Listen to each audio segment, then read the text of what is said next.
Kati lwaki mulwanira omukazi? Mukazi ki? Flona wa music. Baby wange ng'ogamba obwedda.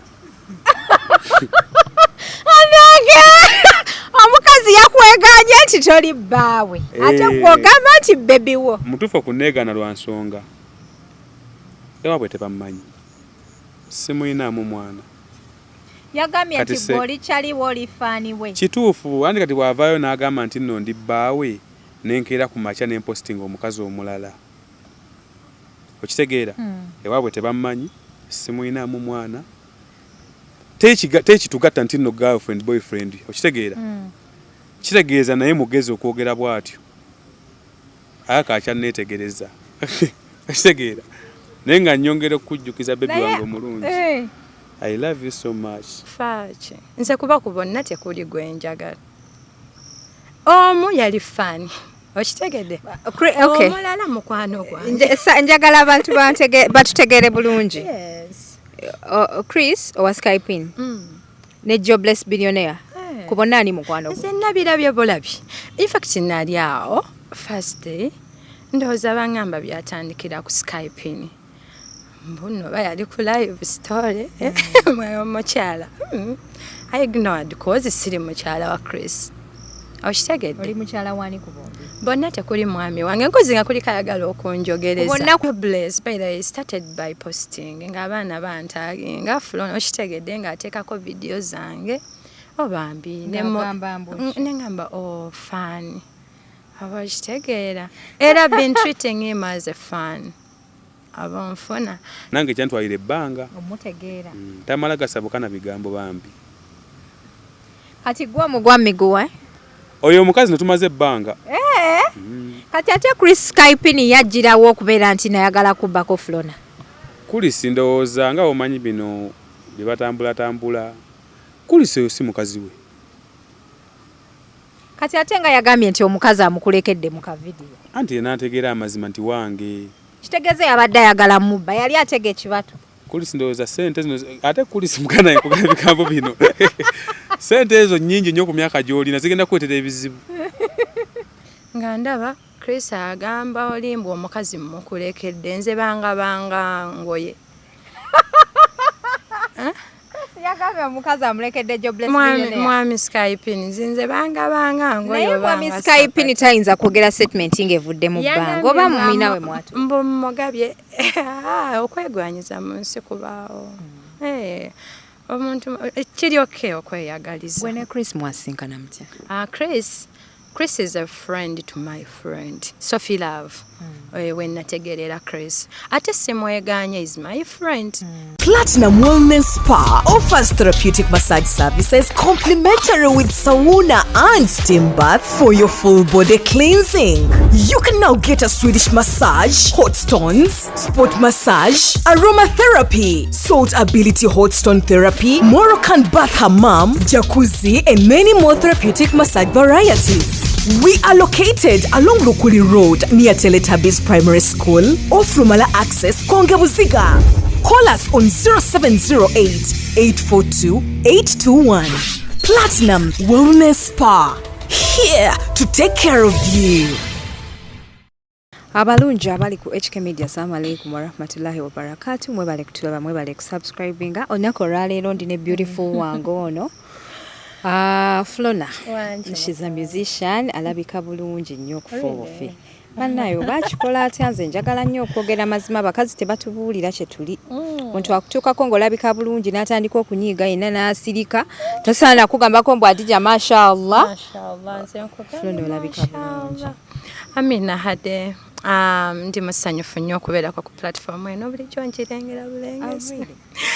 I was so happy when you invited me okutuulako ku platform eno. Enamba bulijjo nkirina okuva mu 2020. Seriously.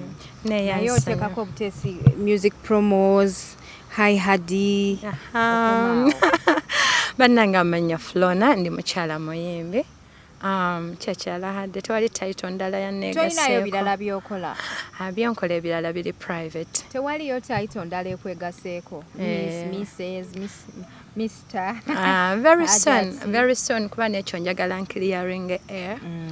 kuba omugambo gwatokomoka mungi yeah but very soon nekyo kijja kuvaawo Flona ayogeranga mu mbejja naye kansooka nkube ku bulango muddire aba Daxin collection bannaye bakugamba nti gwe oyagala okusuubula ebintu okuva e Dubai obuntuntu obutono ng'engatto t-shirts z'abaana engoye z'abaana Sharia banonyeko ku namba y'essimu gy'olaba wammanga ebintu bibe nga bikutuukako bulambalamba banafa banakutiha basala ku weight gw'omwami oba omukyala bakozesa majaani oteeka mu mazzi ganyogoga abantu abakozesa ku majaani gaffe ne gabakolera bannange mujje mwogere mubuulire ensi amazima okitegeera ekintu ekyo mpozi ate n'aba platinum wellness spa bali awo konge buziga ofulumala access mpozi ate ne ku stream live Flona, sayinza okulaba ogwokubiri kale dia ndi bulungi neeyagala peace of mind kyensinga okukolako ng'ebirala tebinnajja obulamu buli buti okuva wava ku management y'enkadde emirembe gyokka neeyagala wali tolina mirembe nali neeyagala naye kati kiri extra kyaliko boosi akubuuza gyeri ebiri obimanyi wano tolina kubaawo kino tolina kikola but ndi free soko mbulireko management y'abayimbi eyebeera etya obanga ali mu gundi obanga ali mu kisulo ku ssomero mu dormitory of course oba n'amateeka agakutwala ng'omuyimbi ebiseera ebisinga tetugenda banenya nnyo because this is a business and a brand buli omu alina bw'ayagala packaging ekintu kye so wabaawo amateeka nga agaprotecting a brand kuba munaye baba bakuteekamu ssente so ebimu tuba tulina obigumira okusobola okutwala emirimu gy'abakama baffe mu maaso kamera bannange entunuddeyo weefudde nga akaana kawala akalishayi ennyaka empisa empitirivu of course ndi mukyala wa mpisa ekyo kyo sijja kukirumamu ng'oggyeko earsays abantu bye bawulira omanyi omuntu waba takwagala n'asisinkana akubanja ate gusukka but me I know who I am ababandi ku lusegerera abamanyi Flona I'm a very down to earth person loving n'empisa nzirina saagala kukyenjogerera ekyo nkimanyi yes kubanga abawala abalungi nga ggwe ate nga baliko ne kkala ate nga balina n'effiga tebasobokerako ebyo byonna byabwerere obuntu bulamu kikulu because bino byonna bifeedinga hadde okula ne bagamba wabula wali mulungi nga kiri tekikyaliwo but obuntu bulamu n'abantu kintu kikulu nti hadde senga mbadde neeyisa bubi kuba it's not the first time lwenkusanze senga olunaku lwe nasooka okusanga seeyisa bulungi wabadde tolina guts zempita nti Flona jangu tubeeko kye tukola n'empisa ezo nze essaawa zino sirina management but had my music is moving it's not because I have a lot of money naye neeyisa yange gye neeyisa eri abantu ekitegeeza bw'oba tolina management music tatambula No, let me tell you, tugenda kubeera real. Industry yaffe we yatuuse kati waba tolina ssente ebintu tebitambula. Yes, you have to pay. Kubanga era n'aba abakola abakuba music waffe it's their business. Ebintu byonna byafuuse empankuwe because they promote baba bakolera. Babanga part of your team that has to be facilitated. Okay. Yes. Okay, so eneeyisa kintu kikulu regardless oba oli mu management oba toli mu management ne mu bulamu bwa bulijjo wadde toli celebrity eneeyisa eri abantu abakwetoolodde eri kintu kikulu because kyekitutuusa mu bifo olumu bye tutasuubira life y'abayimbi eri very expensive obulamu obutambuzi otya okuva ewava ku management yes life is what you make it buli lwogamba nti nze bwe mba sirimu oba I'm sorry to say baneesingiridde bavuga Range Rover so nze ngamba nti gwe bwogamba nti sifuluma waka nga situdde mu Range Rover gwe obulamu bw'oba otewoba obufudde. But my life is very simple. And nze ne bodda njirinya regardless. Waliwo kati tubadde tujja nga tubadde tubuzeemu kati nengamba no leka bambi tubarisiza kanfune ka bodda mujja kunsanga. Kintu kitono nnyo. What's wrong with the boda? Munanga abayimbi muina life gye mubeeramu so kati neebuuza omuntu ataliiko management obulamu obuyitamu otya? Nze obulamu bwange obulamu bwange butambula bulungi nnyo nga bwe nabubala. Era ng'omuwala omulungi. Ate era ndi mwana wa buwala. Kubawo nyaawo Flona. Kati nze mbeerawo ne ngamba musina ndabirira bannange ne mama wange mbamweraliikiriza. Akitegedde hada. Tuna mu kamera onyonyonyole bulungi ensonga yonjennyonnyoke. I'm telling you. I'm blessed. I'm a blessed woman. Kakati emyaka gino nga bondaba really hard. Mbeerawo nga ngamba mbona. No, I'm okay. Nina. Mba ndabirira. Ubeerenga ali mu COVID. Lockdown. I'm so happy. I'm blessed, and I'm blessed with someone. Oli blessed ddala kituufu.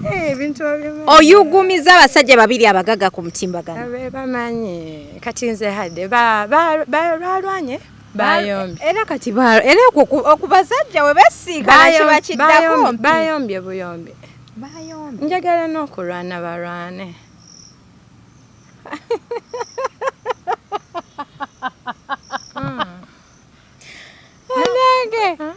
Oyagala n'okulwana balwane. Okulwana mulwane. Mufaaki. Nze kuba ku Bonna tekuli gwe njagala.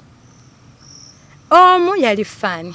Okitegedde? Okay. Omulala mukwano gwange. Njagala abantu batutegere bulungi. Yes. Cris owa Skyping.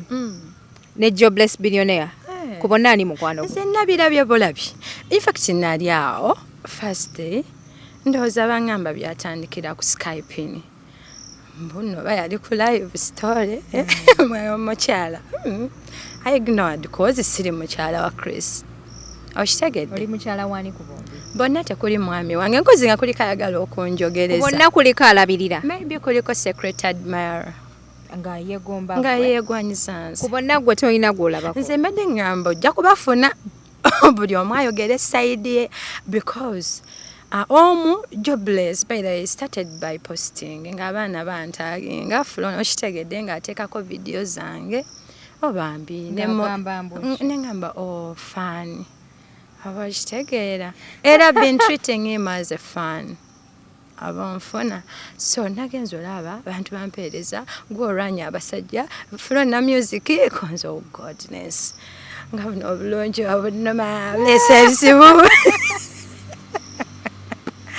so basebo bannange abatulaba ate nze neewonya kati lwaki abasajja aba bannwanira. Oli mukyala mulungi lwaki tebakulwani? Naye ebintu ebyo naye kati gwe yawulidde ku mbozi nga batandika okukulwanira wagiwuliddeko bavudde ku ki?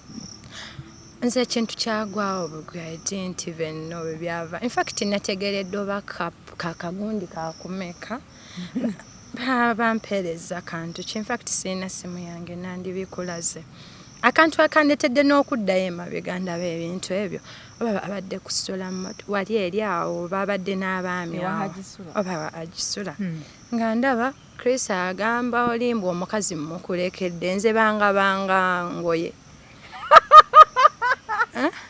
yagambye omukazi amulekedde Jobless Billionaire mwami Skyping nze banga ngoye naye mwami Skyping tayinza kwogera statement ng'evudde mu bbanga oba mumina we mwatu mbumugabye okwegwanyiza mu nsi kubaawo omuntu kiri okay okweyagaliza. Gwe ne Cris mwasinkana mutya?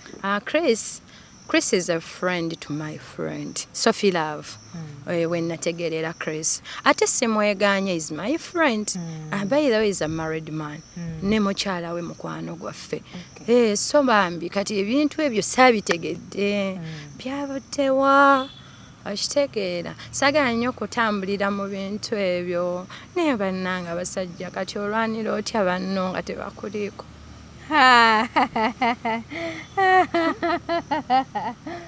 Ani yakugambye mbuno Cris yagambye omukazi mukulekedde? Bakampeereza ka video ng'ayogera sebo yangabye wa Billionaire n'amugamba talina na ssente.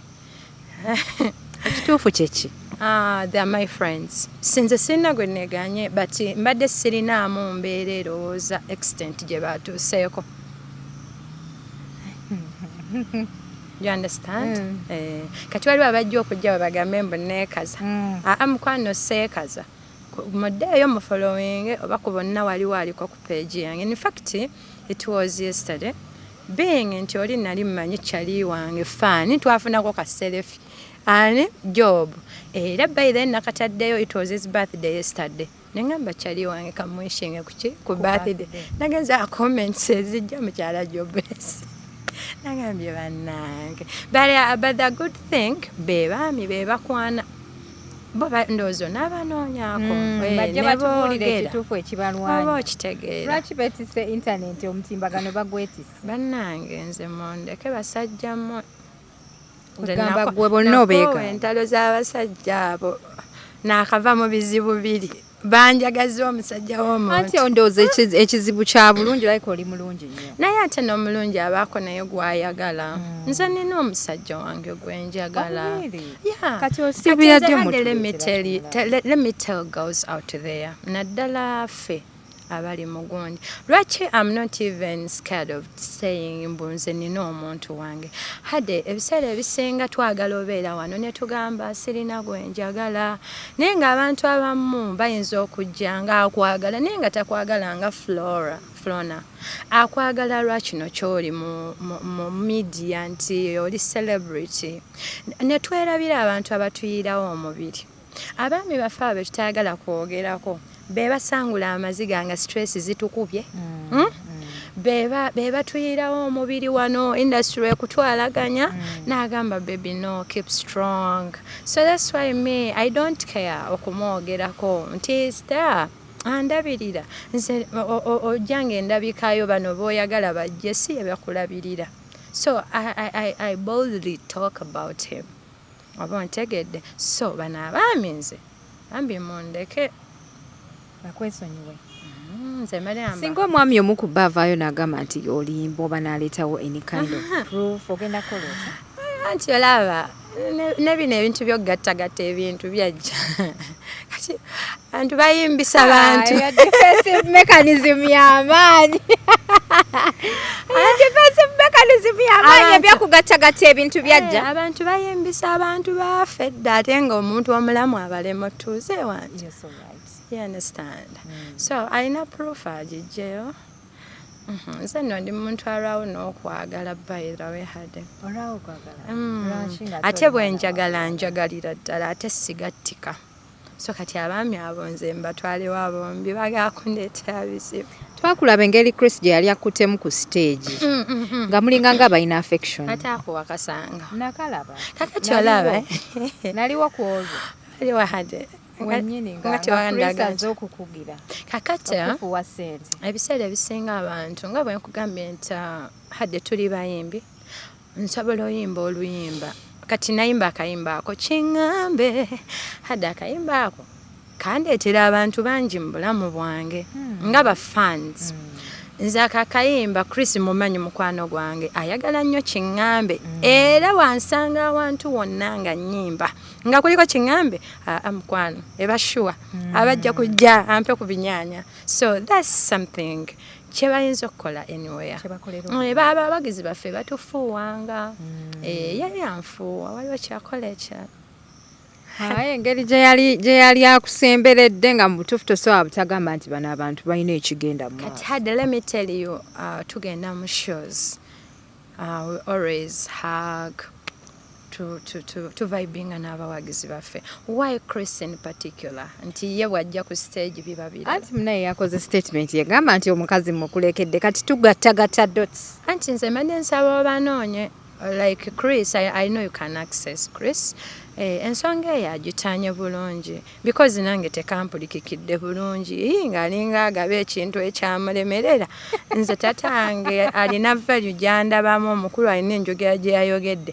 mukulekedde talina simanyi kyange there was some statement he made nze saamunyiigidde oba Jobless Billionaire yalaze Cris nti akwagala mbadde nsaba basajja n'abasajja basobola okwetegeera omanyi mbunno gwe waliwo kyali wange yanyumizaako emabegeeyo gwe hadde yalina ba boyfriend nga balongo naye nga tabaawula yagenda omaliriza nga baboyi bano bonna bamufunye bakyali bano tebabanga lwe lukwe lwe baliko olw'okukufuna nga simanyi kuba batunulanga ab'omukwano nze bwe ndowooza balayika ba mukwano kuba vidiyo gye nalabye nabadde wamu Ssebongo omukulu alinga ye muko w'ekika kyange angaba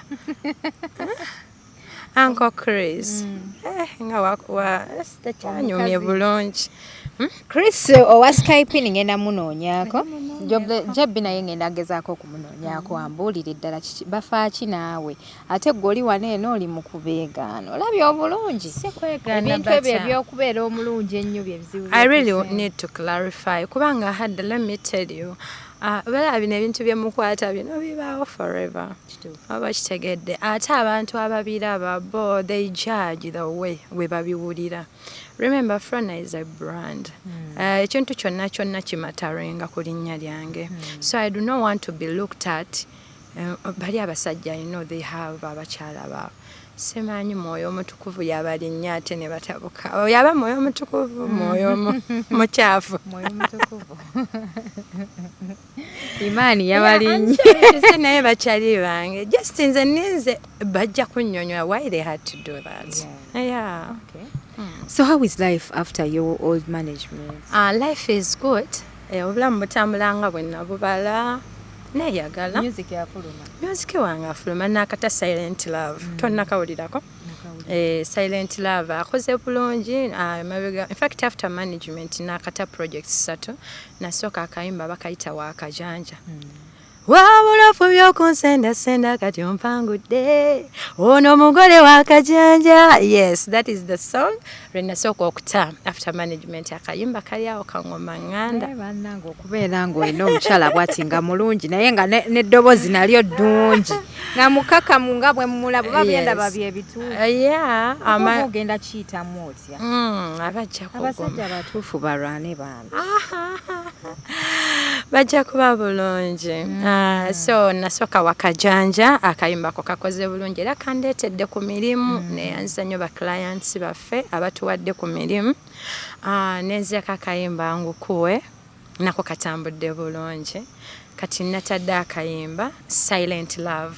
Silent Love eyo okimanyi tehadde abantu bangi bali mu Silent Love baluma nga gaya akugamba nze tontimba ebyaffe biri private kati bambi navuddeyo okukiikirira ba Silent Lovers. Mulimu kapati akagamba kwagala omuntu nga tekimanyi nti omwagala kimenya nnyo tekiruma nnyo. This kind of silent love simanyi lwaki ntondowala n'abakusekera mbabubira oba lwakubanga nakusiriwala. So ebiruma bingi ebiri mu Silent Love. Naye wannaye omwana ono alina engeri gy'awomyamu oluyimba.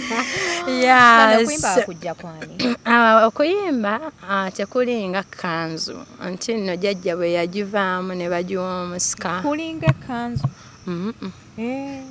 Mama wo yali muyimbi naawe n'ofuuka muyimbi n'omwana wo. We si buli gw'ozaala nti alaba ekyo kitone Katonda yaba akikuwadde. So nja kugamba nti kyali munze. Kyali mugwe ewamwe teri yayimba. Because I've had so many musicians nga bagamba daddy wange yali muyimbi mu church. Daddy wange yali muyimbi mu school choir. Nze nsoose ewaffe. Bayimba ebyo nga bafumba bayimba nga booza engoye. Abo nabeera onoyimba. Naye nga commercial music nze nsoose okuvaayo. When did you discover your talent? Discovering in primary 3. Really? Yes, nga nyimba mu church. Wow. Yes, I was a minister mu church. Minister atali wa parliament. Minister abana abasinza n'okutendereza. So twasookera mu church. For those who remember, twayimbiranga mu Deliverance Church e Mukono. Awo e Nabuti. N'omwami bamuyita twayinga tumuyita Uncle Fauza Kasozi. That's the man yakeera nandaga nti nsobola okubanga nnyimba. Nga bwe mbeera ku stage bo batunula eri mu bantu nze nnyimba mbatunuulidde bwenti because I used to be shy nga ntya abantu anti olugave nze mbeera ezo naye tulwanye. Oli wa lugave. Tulwanye kati olaba Sayimo kati naye ayogera Sayimo omulaba Kawalata naye wa lugave ne twanti ensi genze Diana naye yeekaliza ku TV Semakula. Totulaba nti tulwanyisiza ensonyi. ekyo kigenze kivaawo. So nenzija bwentyo mbeera participating in school choirs. Bwentyo nenzija nga nkuza ekitone kyange. Nayagalako mabega nnyo okuyimba. One day twali mu Nkoba za Mbogo, twaperformingako ne Misa twali buto. Twaperformingako ne Misa kyabo yali ayimba enjagala nyimbira omutanda, twali tuperformingira Kabaka awo ku Africana. Nemba meetinga kayinza okuba incident eyo tagijjukira. Nangamba ojja kujja baalimu oyo bandi yaabwe nga baayawukanaawo. Nangamba ojja kujja tulabe.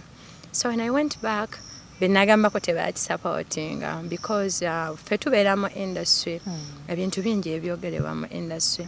Era hadde omusajja okwewaayo okwagala omuyimbi aba akwagala because ebintu bingi bye batwogerako oba okitegeera. So iffe it doesn't sound good at all. Batwogerera ebintu bingi. Tubeerawo nga tumanyi nti anti munnaye mulina ekifaananyi bannammwe, kale sijja kugamba mwena naye abamu ku mubye kyemulaga abantu. Kyobola ndowooza omuntu akitwala bw'atyo. So at that time bantiisa okitegeera okuyingira industry, but omanyi woba ng'olina passion tosobola like kukiziyiza. Not until mu covid yawo Mukama we yanzigulirawo and I got that management. Gye nasookeramu. Weegomba okuddamu okubeera managed? Seegomba kuge mazima. The challenges saazifuna mu management, but after splitting with my management, things that came up already nze kwegamba tebyandeka kyekimu. Tosobola kwetengerera nga wamanyire okubeera no, things that came up, nalaba emyoyo gy'abantu. I saw true colors ez'abantu. Nendaba nti bulijjo omuntu asobola onnyigira mu mukisa ogutali gugwe hade. Ng'olinganga agamba nti bulijjo bansabirira kwawukana. And I'm pretty sure sikyogera mu bubi, abanjagaliza, thank you. So many people around me bangi baali happy when I lost. Okitegedde bulungi. And among those there were some abaali bakirwanyisa who used to talk a lot okulaba nti I lose, but I'll forever be grateful eri manager wange even up to today ansabira kubanga kando nze olaba lwaki ndi mugumu akusabira nga teyasobola kuritinga yafuna ebintu ebirala ebyokola hadde yali mupya in the music industry. Flona nali mupya naye yali mupya. You know what it means mweno industry yaffe ka speed babavuga ka speed.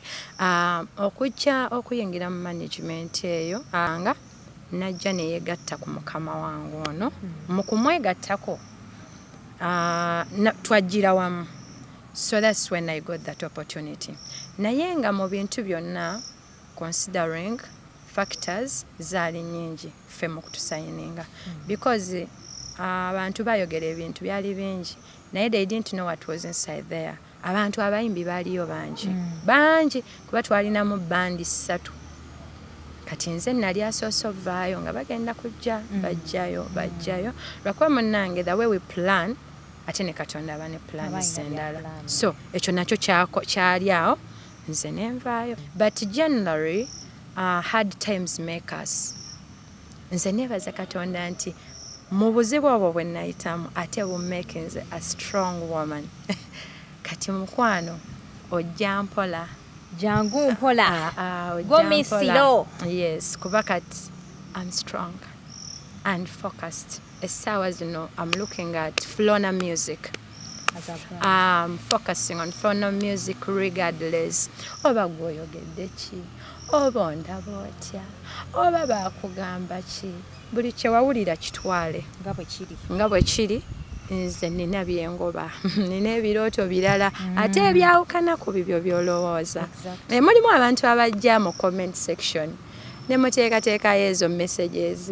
Nze munnange sikumanyi ennugu yeekulumira eyo wekka oteekayo those are just words ebigambo ebiwandiikibwa kati nze bigenda kunkolako ki mbo hadde bwe nkuwandiikako mboyo hadde yayagala musajja wa gondi bla bla a word kigenda kunkolako ki nze okuba we baali boogedde emigulu gyonna ngirabako emikono ndya ntambula ate n'endonga etambula emirimu gijja abasajja bankwana bangi nze agoba abalala baabo balwana okubye nnyawo kubanga ekyabasajja kiruma ku intaneti waneera abantu bangi balina crisis y'abasajja be bamanyi buli omu alina byayitamu so we are not going to suffocate because tulumirirwa abalala bye bawulira buli omu abe mu bulamu bwe ekintu ekisinga n'oleetera abantu ebizibu kuyingirira oyingirira ebintu ebitakwatako it's always good nosigala mu lane yo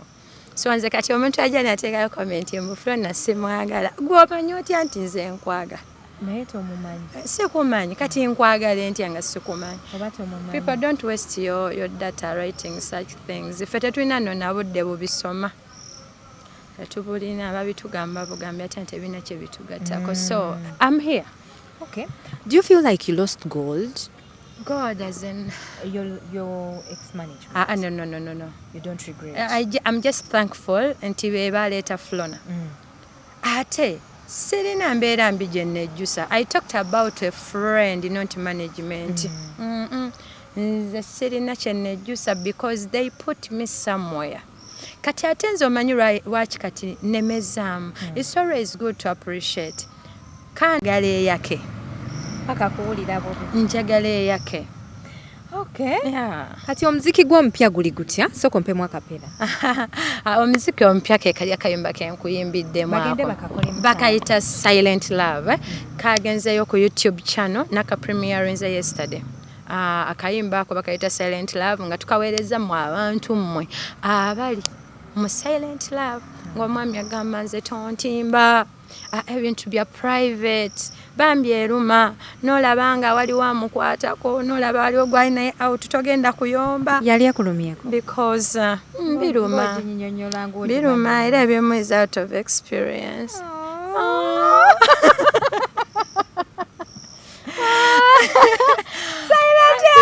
Soko nyinyonyola ku Silent Love nze nga tonnatwala mukayimba. Soko nyinyonyola ku Silent Love. Silent Love gweluma hade.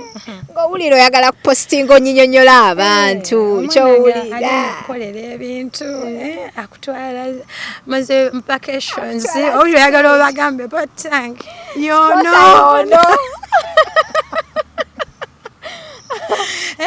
Naye bantu mwe mutukola bubi ensonga ezo muzikwata bubi nnyo. Ngoyaga muteka ku billboard. I know, weerage. Kampala onagambe yona ali mu Flona yona naye nga just no Silent Love abagiremu mugume bijja kuggwa nze owange natera omugjayo. Natera tomugjayo ate naakukyawa njakuwulirawo mukwana ebyo byonna bya like it's part of life. It's part of life. Nawulira bagamba nti bwankyawa abankyaye kubeera munnange nali simanyi nti alijja. Nawulira bagamba nti omuyimbi oba serebu bw'olaga abantu omusajja you lose a lot of fans.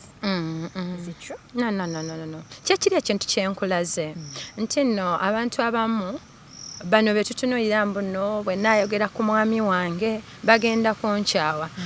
Baagala music tebaagala love yaffe.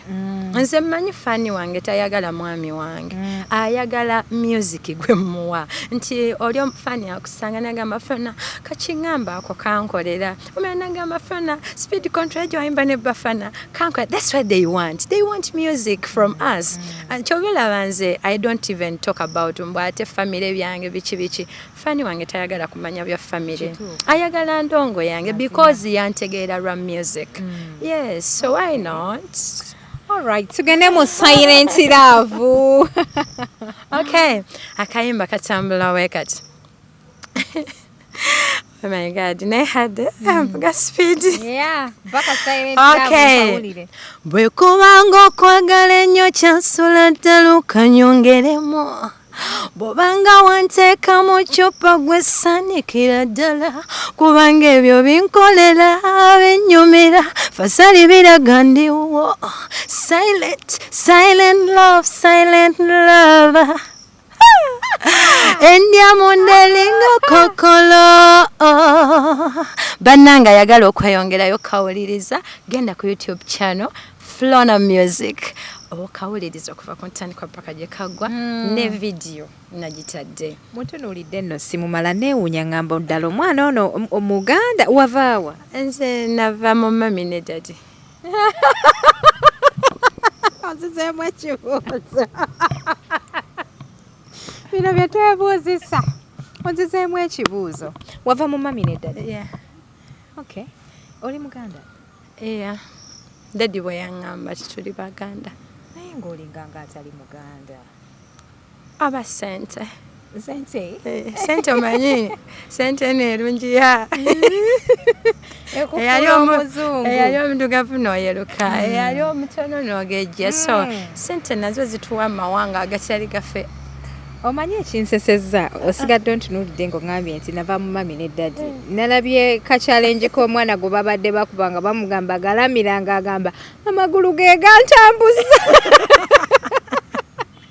nakati ozizeemu bulungi ekibuzo okubuuzizza wavaawa nava mu mami ne dadi endadi yakwana mami ne banzaala olaika olina ekyejo nkirina kitirivu era bwanjiikiriza ennyo njakaaba nze nkaaba kati edduniya ogiyiseemu oti ensinga si nyangu just neewala ebimalako emirembe I'm always alone nze wali ondabyeko mu mivuyo wali ondabyeko mu mivuyo era nze ne bwe nkusanga ng'olina kyewanjogedde nempitawo okikola otya social media ogiyitamu otya anti waliwo abantu abamu ng'osanze ayogera naye nga teetaaga attention yo abantu abamu nno tugenda ne tubaataakinga naye nga yayogedde tali soba okitegeera abantu abamu olumu bajja nga balina stress bambi neyeekanga ng'akwogeddeko ekintu ekibi kati gwe noveeno n'ogamba no abantu abamu abo baba beetaaga kuwa budde kuba abamu tebaba mu mbeera zaabwe so that's why I don't attack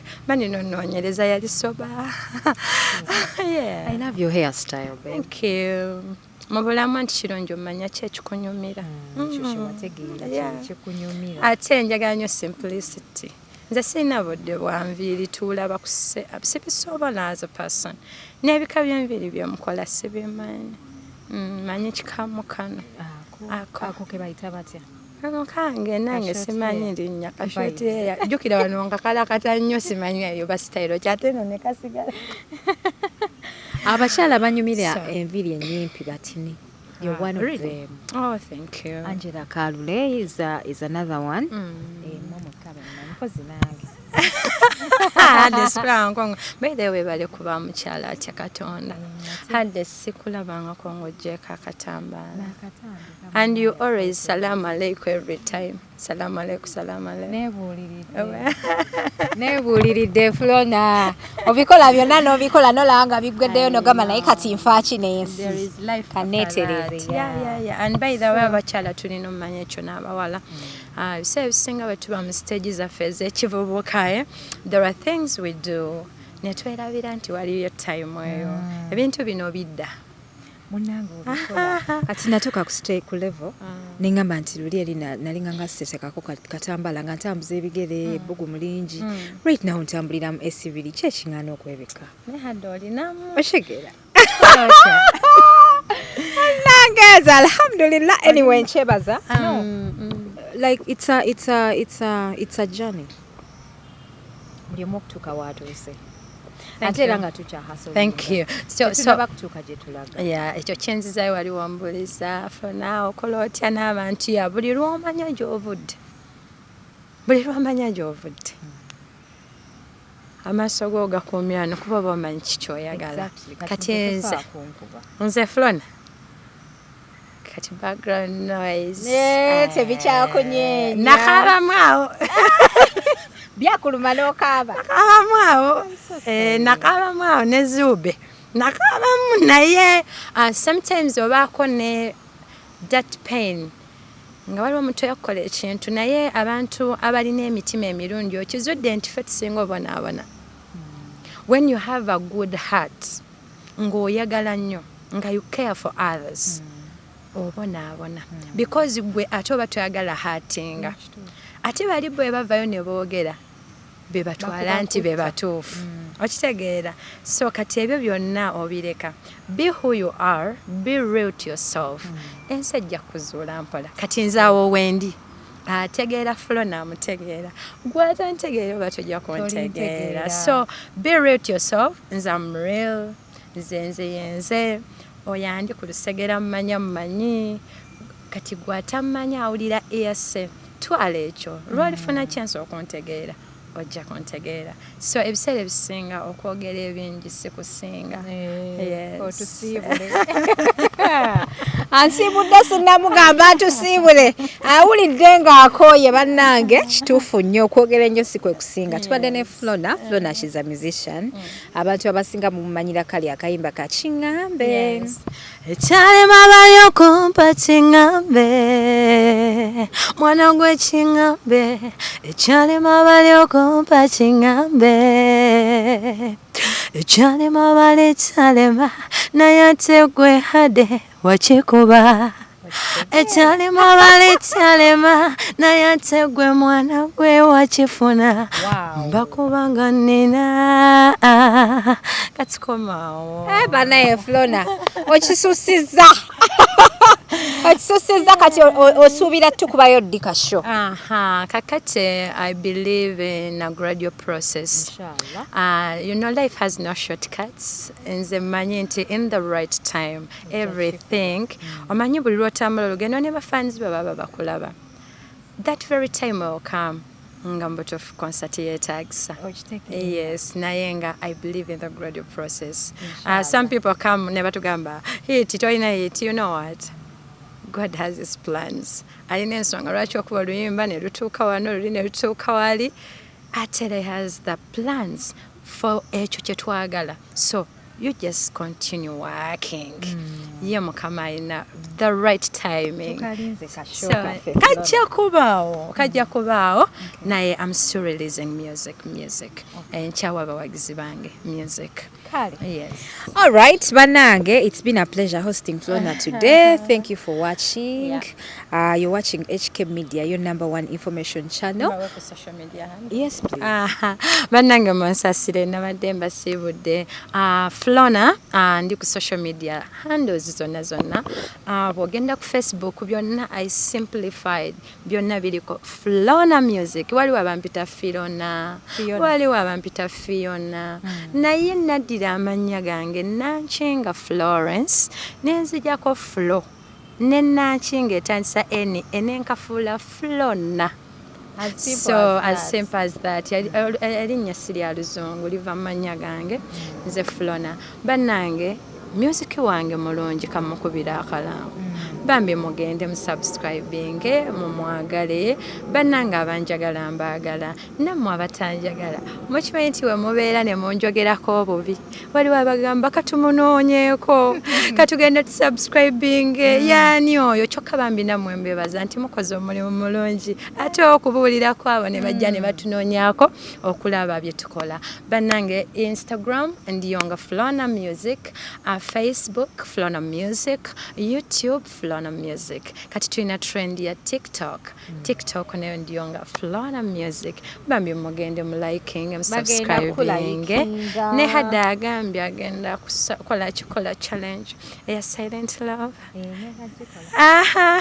bane mugende mutukoleko ku challenge and it's the way to go mbebaziza nnyo thank you for being a good girl thank you so much hade nange neyanzo okunchaza banange tubagala nnyo mwena abagase tafaali ku Flona Music I do not take it for granted namwe abalitoddeko mmanyi one day tujja kwatagana sibakyawa olina ensonga zolwaki oyogera bwotyo manyi and tujja meeting eno industry fenna mwe tutambulira yes tubagala nnyo kale munzikirize mbasibule yenze HK Media Hadija Kigozi assalamu alaikum